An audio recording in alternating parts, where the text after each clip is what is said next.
ওই লাইলি কই যাও? এই শোনো, তুমি কি এসএসসি পরীক্ষায় পাশ করছো? কাটা খায় নুনের ছিটা দিচ্ছ কেন?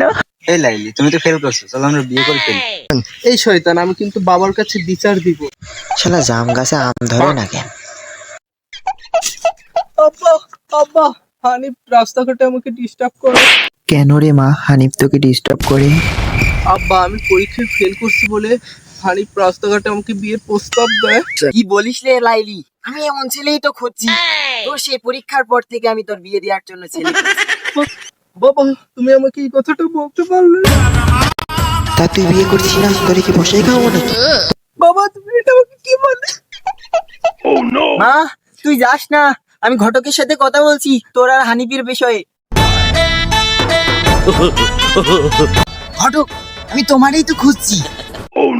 কি মনে করে আমাকে খজ্জল কর?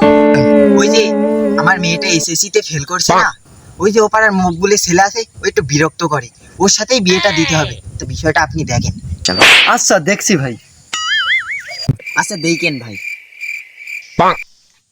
ভাই, আপনারই তো আমি মনে মনে খুঁজছি। তা আপনার ছেলে হানিফ আছে না, ওই কসা ভাইয়ের যে মেয়ে আছে লাইলি, ও বিয়ের কথা বলিল আমার কাছে। ভাই, ছেলেটারও বিয়ে দেওয়ার দরকার। ছেলেটা সারাদিন কোনো কাজ কাম নেই, এদিক ওদিক শুধু ঘুরে ঘুরে বেড়ায়। আচ্ছা ভাই, আমি লাইলের আব্বার সাথে কথা বলছি, কথা বলে আপনারা জানাবেন। ঘটক ভাই, খোঁজ খবর কি নিলে? ভাই, কেবল কথা বলে আসলাম। তো তুমি কি বিয়ে দিবা? অবশ্যই বিয়ে দেবো না মানে, অবশ্যই দেবো। আচ্ছা, তাহলে কালকে বিয়ে হচ্ছে। ভাই, তাহলে আমি আসি, কালকে দেখা হচ্ছে। ও মুগ্ধুল ভাই, কোথায় যাচ্ছ? দাঁড়াও দাঁড়াও।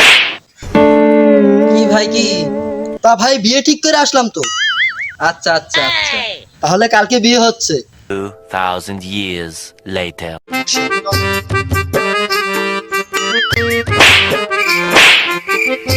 বাবা, তুমি কি মেয়ে বিয়ে করবা? করবো মানে? মা, বিয়ে কি করতে তুমি রাজি? না, আমি বিয়ে করবো না। মোহাম্মদ মকবুলের ছেলে হানিফের সাথে কসার মেয়ে মুসাম্মদ লাইলির বিবাহ বন্ধন আবদ্ধ হতে যাচ্ছে।